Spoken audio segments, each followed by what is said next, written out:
And welcome back to my Pocher Ferrari F40. It's been a while. I know it's been a while. This is part 4, and this completed chassis was in part 3. And part 3 was 2.5 years ago. So if you want to check out a little bit more information about the finished chassis, go check out part 3. But we have some updating to do. So what has happened in all this time? Well, not much. I mean, that's why you haven't really seen anything. The body, which you see here, I had really wanted it to be polished and restored a bit. And I have a friend who's the detailer at the local Ferrari dealership. And I had asked him for 2 years to kind of handle this for me. Right when I was about to give up in April and do it myself, he actually took the model. And he spent some time restoring it. The thing that took so long for him was this hood. There wound up being some scratches like right there, and the paint got very thin, and he actually sent it out to a friend to be professionally painted, and it took a while to actually source the decal, so that took 3 months. But look how nice this hood looks. I mean, it's literally better than when it was brand new in the late 80s, early 90s, when this Pocher first came out. So that's a big improvement. This windshield had some very deep scratches, which he, of course, fairly easily took out. These are replacement side skirts, body panels, body side that I found on eBay at a reasonable price that, again, he also polished up nicely.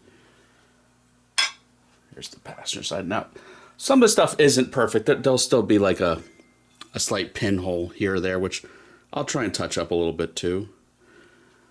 But overall, if you look at the improvements in quality in the paintwork, I mean, look at that. The door. I would say this is 99% perfect. Remember, these were not perfect when they were brand new.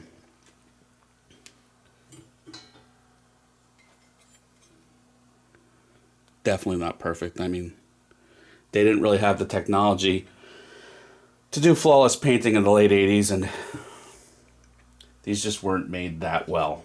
Orange peel was common, and of course these haven't aged that well where they do have zinc pest or die-cast pest, but this looks pretty good to me. So what's left to do? Well, obviously I have to put the whole frickin' body together. But I got to do a few touch-ups. You can see right there, there's a chip. There's a couple chips to fix. I need to polish out this rear window. I don't know if you can see all the light scratches and haze, but I need to get a similar effect to what was done to the front window, front windshield. I need to make things like headliners and some of the details, but I promise you it's not going to be 2.5 years till the next update. But I did buy a real project car that I'm restoring a little bit. My hands are a little full with projects, so don't expect something till maybe next year. Let's shoot for the middle of next year. You'll actually see this completed. But I really wanted to give you guys an update in case you were following along ever since part 3 2.5 years ago. So that is my Pocher F40 update. Thanks for following along. Everyone have a good one. Please like and subscribe.